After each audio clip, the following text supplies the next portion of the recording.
Os ydyn ni yn edrych ar yr ymennydd a sut mae'n gweithredu, mae nifer o dechnegau ar gael i ni, ac mae i bob un ei manteision a'i hanfanteision. Gellir rhannu technegau ymchwilio'r ymennydd i 3 categori bras.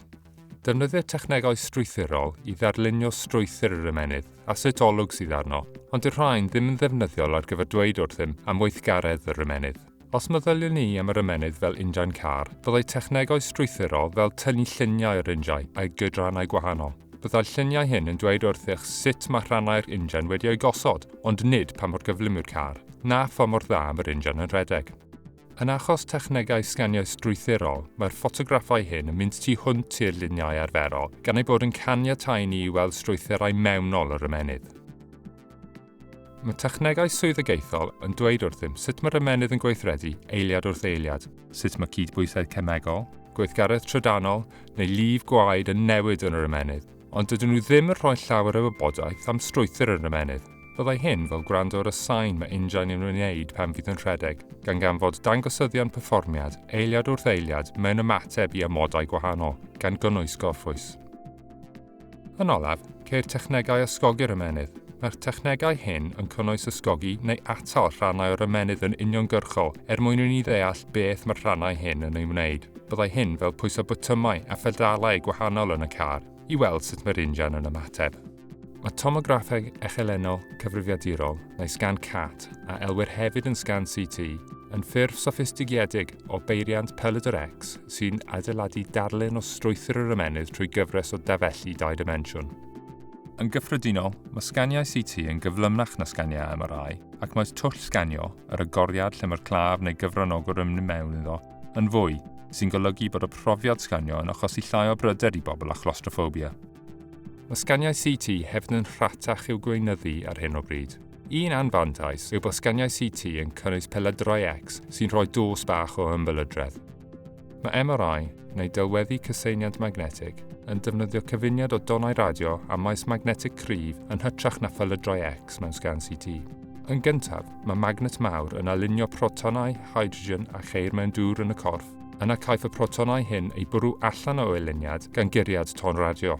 Wrth i'r protonau ymlacio yn ôl i alunio ar magnet, mae'r egni a allyrir yn cael ei ganfod gan derbynydd tonau radio sy'n cael ei osod dros rhan o'r corff sydd i'w ddelweddu, fel y pen. Mae protonau mewn gwahanol fathau o finwyr ymennydd yn ymlacio yn ôl i aluniad ar magnet ar gyfraddau gwahanol, gan ddarparu gwybodaeth a gellir ei ddefnyddio i ganfod strwythurau'r ymennydd. Caiff cryfder magnetau MRI ei fesur mewn Tesla, ac mae'r sganwyr MRI gyda'r magnetau cryfaf yn cynhyrchu delweddau eglur iawn o'r ymennydd.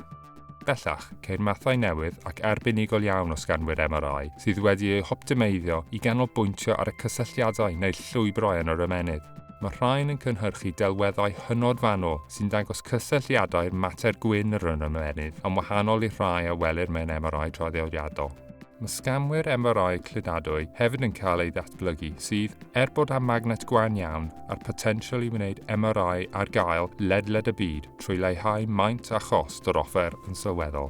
Cynhelir fMRI neu MRI swyddogaethol yn defnyddio'r un sganwyr o sgan MRI strwythurol, ond mae fMRI yn canfod newidiadau yn y cronodiad o waed ocsigenedig a dad-ocsigenedig yn yr ymennydd, gan nodi pa rannau o'r ymennydd sydd fwyaf gweithredol ar unrhyw adeg benodol. Mae hyn yn ei gwneud yn dechneg swyddogaethol. Gellir gwneud hyn trwy mesur y newidiadau pan fydd y cyfranogwr yn ymateb i dasg, fel tapio bys.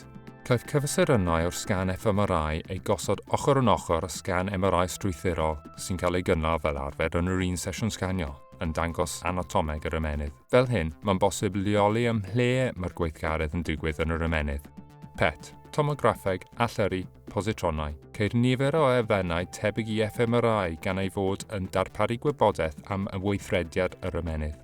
Yn wahanol i fMRI, ar gyfer PET mae e'n chwistrelliad o ymfylydredd sy'n tagio ar wahanol nodweddion biolegol a gall rhoi gwybodaeth llawer mwy penodol yn fiolegol na fMRI. Gan ei fod yn gallu rhoi gwybodaeth benodol iawn am fioleg yr ymennydd, fe'i defnyddir yn aml mewn lleoliadau clinigol. O gymharu PET a fMRI, mae fMRI yn ddull rhatach a llai ymwythol. Hynny yw, nid oes angen chwistrelliad ymfylydrol.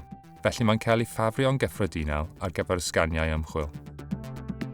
Ystyr EEG yw electroencephalography ac mae'n golygu gosod synwyryddion ar groen y pen i fesur y signalau trydanol a ddefnyddir i gyfathrebu yn yr ymennydd.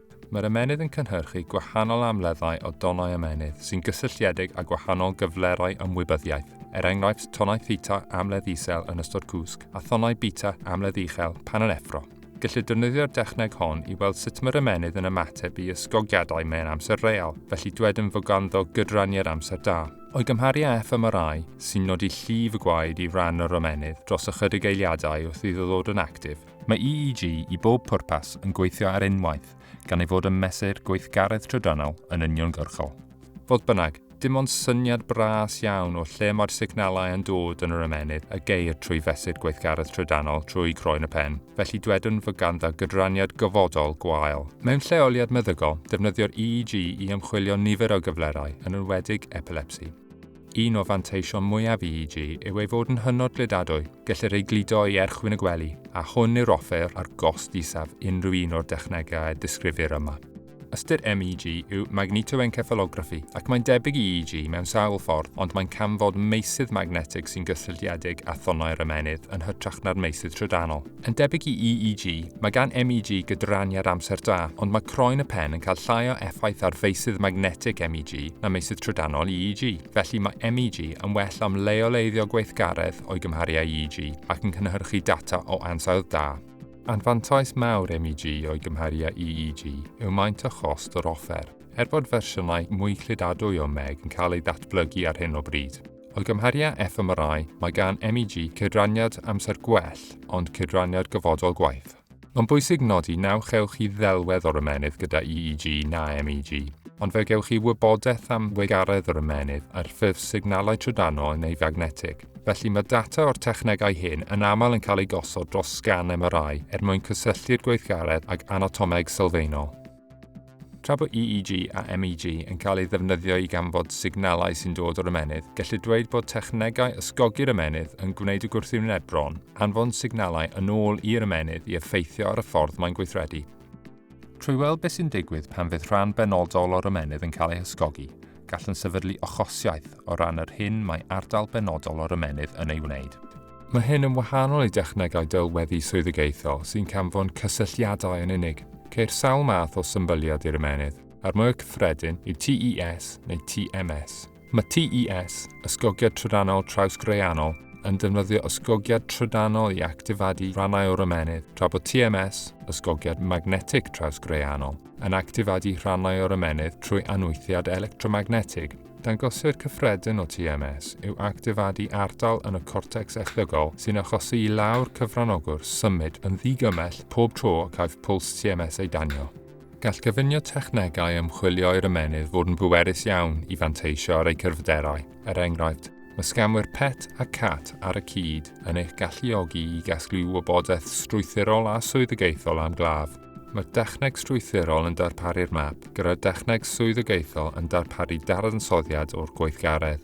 Enghraifft arall yw cyfunio Techneg Ysgogi'r Ymennydd fel TMS ac EEG, fel y gallech ysgogi'r ymennydd ac yna fesur effaith swyddogaethol yr ysgogiad. Yn olaf, efallai y byddwch chi am i gyfranogwyr wisgo cap EEG yn ystod sgan fMRI i gymharu sut mae lefelau gwaed ocsigenedig yn cyfateb i signalau trydanol sy'n dod o'r ymennydd. Fodd bynnag, mae cyfuno technegau yn cyflwyno heriau penodol. Os ydych chi'n gwisgo cap EEG y tu mewn i sganio'r MRI, bydd y magnet MRI yn effeithio ar y signal EEG, felly bydd angen i chi ddefnyddio algoritmau soffistigedig i hidlo unrhyw sŵn ychwanegol a gyflwynir. Mae sawl ffordd o edrych ar yr ymennydd, a gyda thechnoleg sy'n datblygu'n barhaus, gall yn edrych ymlaen at ddyfodol lle ceir cipolygon cyffroes a sut mae'r rhan hynod gymleth hon o'r corff yn gweithredu.